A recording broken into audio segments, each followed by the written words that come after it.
We now come to Chapter 2, HTML Elements. In this chapter, I cover fundamental HTML elements. These are the ones you'll always use to create the structures of your HTML documents. HTML, as we'll soon find out, is really all about elements. Elements give structure to an HTML document and tells the browser how you want your pages to be presented. As we saw previously when we created our first HTML page, learning HTML is learning all about tags. All tags have the same format. They begin with a less than sign, also referred to as an open caret, and end with a greater than sign, like I have here. Less than sign, greater than sign. So there are two kinds of tags: opening tags, like I have here, the BR, and closing tags. Oops, let's move that back there, like that there. The only difference between an opening tag and a closing tag is the forward slash that I have right here in my closing tag after my less than sign.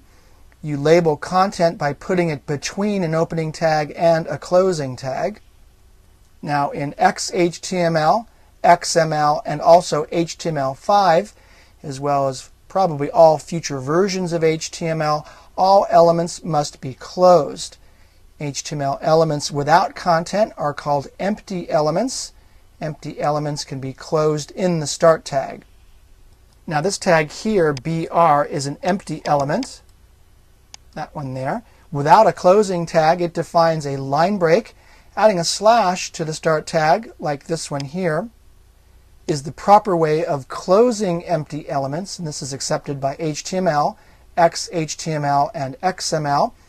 Even if the BR tag works in all browsers, adding the closing BR tag instead is more future-proof. Also, another tip here is when using HTML, always use lowercase letters in your tags. And the reason for this is that HTML is not case sensitive. So in other words, paragraph P tag is the same as lowercase p. Both of those designate a paragraph, and they're equivalent, so I recommend just sticking with lowercase letters for your tags. I recommend lowercase because the World Wide Web Consortium, the W3C, recommends lowercase in HTML4 and demands lowercase tags in future versions of XHTML and HTML, including HTML5. The purpose of a web browser like Internet Explorer or Firefox is to read HTML documents and then display them as web pages. The browser does not display the HTML tags, but uses the tags to interpret the content of the page. Let me now introduce the term document tags. Document tags define the overall structure of an HTML document. Now there are 4 tags that every HTML document should include. These tags define what type of document it is and the major sections. These tags are HTML, head, title, and body. You may also wish to use the doc type declaration under some circumstances. A very basic document might look like this one here.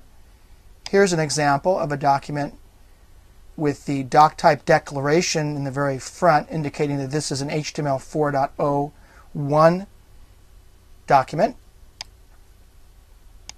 Now, the use of some of these tags, particularly HTML and head, has been an ongoing source of controversy for some time. The reason is these tags don't have any visible effect on a web page, and they actually seem useless and so are optional. So why use them at all?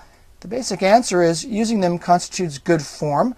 A well-written HTML document not only produces a good web page, but it's also easy to read and understand in its raw form. By using the document level tags, you divide the page into logical sections, each with its own purpose. This results in a page of HTML that's easy to understand and edit. Now, as my last bullet point here indicates, most HTML elements can have attributes. Attributes provide additional information about HTML elements. So let's now move on to the next movie where I review HTML attributes in more detail.